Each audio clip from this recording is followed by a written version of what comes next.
What's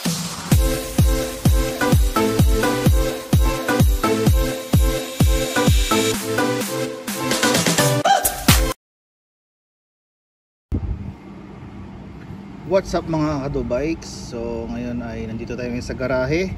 So mga kaklista, so medyo matagal-tagal tayong walang upload ata. Hindi ko alam kasi sobrang busy lang natin. As you can see, dumi ng kamay natin. So habang nagbabike to work, parang nararamdaman ko na may kumakabyos. So ngayon, tinignan ko nga para mabilis na lang. So tinanggal ko na. Ito sila, yung 13T tsaka yung 11T, no? So parang matagal-tagal tayong walang video. Sobrang busy lang talaga mga kaklista, no? So ayan. So kung makikita nyo, sana makita, no? So konting update lang yun, no? May bangas na, oh. Ito yung 11. Ito 11T. Ayan. 2, 4, 6, 8, 10, 11. Okay. Ayun, may mga bangas, oh. Parang tulad nung sa trek natin sa Pinas, ganoon din yung naging issue niya. Pero ito naman 13T tsaka 11T. Ayan, no? May bangas, pati kuko ko may bangas, no? Kaya pala siya tumatalon na. So araw-araw ko din kasing ginagamit. So bike to work. Ayan. Tapos ito din, ito yung 13T naman. Ayan, 13T. Ito may bangas, no? May mga bangas, oh. Kaya pala siya tumatalon, Ayan, oh, grabe naman yan. So ngayon ay nakabili tayo ng replacement tulad nung dati.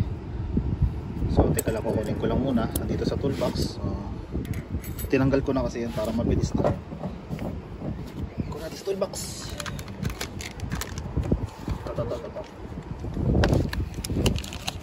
So ito na siya. Ito yung 13T tsaka yung 11T.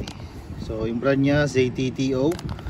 So sa ZTTO, baka naman ganito din yung brand na ipinalit ko, So far dun sa Pilipinas, goods naman dun.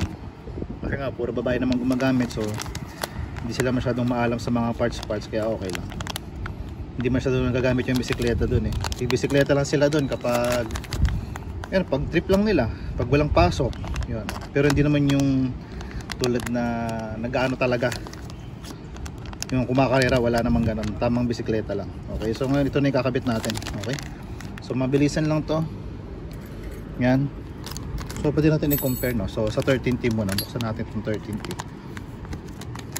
So anong cut yan. 13T, ito yung bago. Ayan, diba mas malinis. Ito yung bago, so madumi lang yung daliri natin, pasensya na mga kaklista. Grabe yung bangus nito, Sabagay hindi rin natin alam kung gaano kalupit din yung gumamit ito noong dating may-ari, So syempre ngayon binabike to work ko pa, ilang buwan na rin sa akin to. So syempre baga bumigay na rin. So anyway, may pamalit na tayo. Ito yung 13T Casterman 11. Okay, so kunin natin yung 11T. Yan, nasan yung luma. So ito yung bago. So ito yung luma. Grabe yung mga bangas nito. So anyway, at least mapapalitan na natin. So pagkatapos nito, parang ano lang natin yan, tsaka na natin linisan. Basta makabit ko lang muna. Okay, so papakita ko na lang sa inyo ng nakakabit na. So madali lang naman to. Sige, lagyan na nga natin dito. Hanapin nyo lang yung may uka dyan. Hindi naman pwede magkamali dyan, kasi hindi talaga siya papasok pag mali yung pagkakalagayan tulad nyo. Okay na. Ito namang isa, yung 11.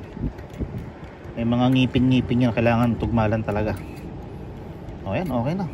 So yung ilalak na lang natin. Okay, so ito na yung pang lock. So lilinisin ko muna. O yan, so papakita ko lang sa inyo pag nakakabit na. Okay, so patong ko lang dito. So balikan ko kayo. Let's go.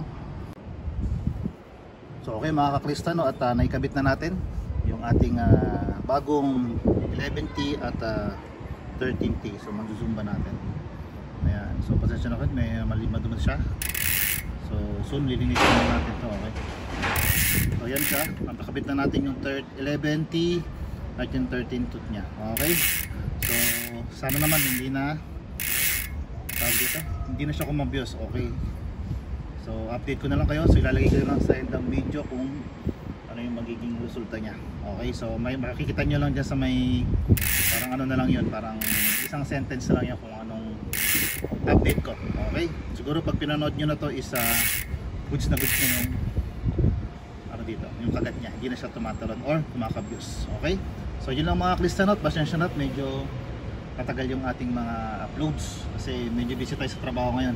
Okay, so from time to time at mag-upload din tayo. Okay, so maraming salamat sa panood yung mga Clista at mga kadupikes. Ride safe and God bless. Sheesh, uy, ang dumi. Ano na to? Ayos.